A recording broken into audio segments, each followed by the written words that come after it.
وہ سنت نبوی صلی اللہ علیہ وسلم جس پر عمل کر کے آپ اپنے ذہنی صلاحیتوں کو بہتر بنا سکتے ہیں۔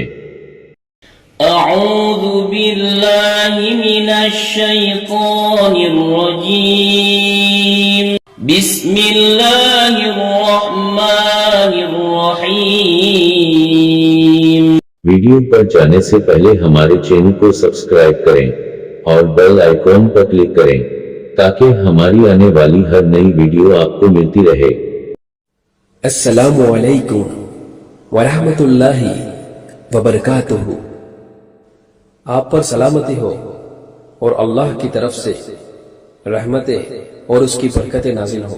وہ سنت نبوی صلی اللہ علیہ وسلم جس پر عمل کر کے آپ اپنے ذہنی صلاحیتوں کو بہتر بنا سکتے ہیں۔ دوپہر کو کچھ دیر کے لیے سونا یا قیلولہ کرنا آپ کی ذہنی صلاحیتوں کو ایک بار پھر بہتر بنانے میں مدد دیتا ہے۔ یہ بات برطانیہ میں ہونے والی ایک طبی تحقیق میں سامنے آئی۔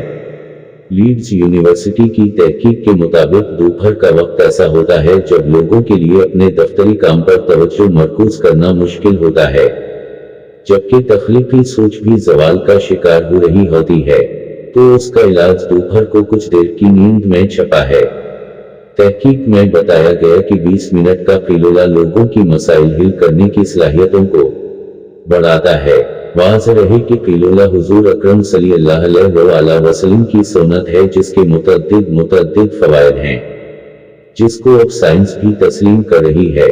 ایک دن رسول صلی اللہ علیہ وسلم نے حضرت عائشہ رضی اللہ عنہ سے فرمایا، جو جی چاہے مانگو۔ حضرت عائشہ رضی اللہ عنہ نے عرض کیا، وہ راز بتائیے جس سے تمام گناہ معاف ہو جائیں۔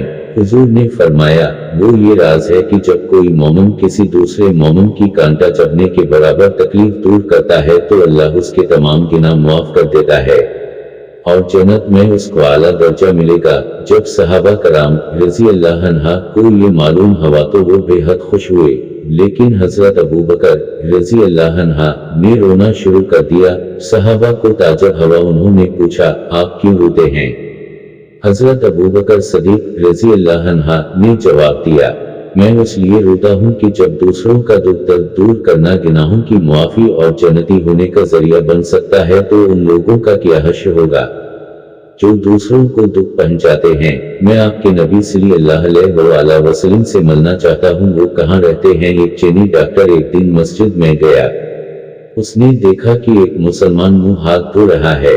وہ مسلمان کے پاس گیا اور پوچھا کہ جس طریقے سے آپ منہ ہاتھ دھو رہے تھے یہ طریقہ آپ کو کس نے سکھایا ہے؟ مسلمان نے جواب دیا، ہم اس طرح منہ ہاتھ دھونے کو وضو کہتے ہیں اور یہ طریقہ ہمارے نبی اکرم نے ہم کو سکھایا ہے، ہم دن میں 5 بار وضو کرتے ہیں۔ اس نے کہا کہ میں آپ کے نبی سے ملنا چاہتا ہوں، وہ کہاں رہتے ہیں؟ وہ شخص بولا، ان کا تو 1400 سال پہلے انتقال ہو گیا تھا۔ وہ بولا، میں چینی طریقہ علاج کا ماہر ڈاکٹر ہوں۔ ہم جانتے ہیں قدرت نے انسان کے جسم میں کھال کے نیچے 66 مقامات پر ایک خاص طریقے سے مساج کیا جاتا ہے جس سے 50 سے زیادہ بیماریوں کا مؤثر علاج ہوتا ہے۔ میں نے دیکھا کہ آپ جس طریقے سے وضو کر رہے تھے اس میں آپ نے وضو کے دوران جسم کی ایسی 62 جگہوں پر ہاتھوں سے مساج کیا جہاں قدرت نے سوئچ نصب کر رکھے ہیں، اور دن میں 5 دفعہ وضو کرنے کی وجہ سے آپ کی بہت سی بیماریاں خود بخود غیر محسوس طور پر آپ کے جسم سے رفع ہوتی رہتی ہیں، جس کا آپ کو احساس بھی نہیں ہوتا۔ میرا خیال تھا کہ جس شخص نے آپ کو وضو کا یہ طریقہ سکھایا وہ یقیناً انسانیت کا درد دل میں رکھنے والا ایک عظیم محب اور علم تک کا ماہر ہوگا۔ حضرت عبداللہ ثنابہ رضی اللہ عنہ کی روایت ہے کہ رسول اللہ صلی اللہ علیہ وسلم نے فرمایا، بندہ مومن جب وضو کرتا اور اس میں کولی کرتا ہے تو اس کے منہ کے گناہ جھڑ جاتے ہیں، اور جب ناک میں پانی ڈال کر اسے جھاڑتا ہے تو اس کے ناک کے گناہ جھڑ جاتے ہیں، اور جب چہرہ دھوتا ہے تو اس کے چہرے کے گناہ جھڑ جاتے ہیں، یہاں تک کہ پلکوں کے نیچے سے بھی نکل جاتے ہیں، اور جب دونوں ہاتھ دھوتا ہے تو اس کے ہاتھوں کے گناہ جھڑ جاتے ہیں، یہاں تک کہ ناخنوں کے نیچے سے بھی نکل جاتے ہیں، اور جب اپنے سر کا مسح ہی کرتا ہے تو اس کے سر کے گناہ جھڑ جاتے ہیں، یہاں تک کہ اس کے کانوں سے بھی نکل جاتے ہیں، اور جب اپنے پاؤں دھوتا ہے تو اس کے پاؤں کے گنا جھڑ جاتے ہیں، یہاں تک کہ ان کے ناخنوں کے نیچے سے بھی نکل جاتے ہیں۔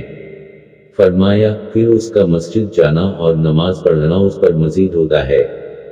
ہم اپنی زندگیوں کو بہت سی مصیبتوں اور پریشانیوں سے محفوظ رکھ سکتے ہیں، اس کے لیے اللہ پاک نے بہت آسانیاں رکھی ہیں اور بہت سے وسائل پیدا کیے ہیں، مثلاً ٹوٹکے، وظائف اور اعمال صالحہ کے ساتھ، اور ہم جو بھی ٹوٹکا، وظیفہ یا عمل کریں اس پر ہمارا 100% یقین ہوگا تو پھر ہمیں ان چیزوں سے فائدہ ہوگا، اور ان کے ساتھ ساتھ ہم ہر بڑے کاموں سے بچنے کی کوشش کریں۔ ہماری ویڈیوز کو لائک کریں، شیئر کریں، کامنٹ کریں اور ہمارا چینل سبسکرائب کرنا نہ بھولیں۔ شکریہ۔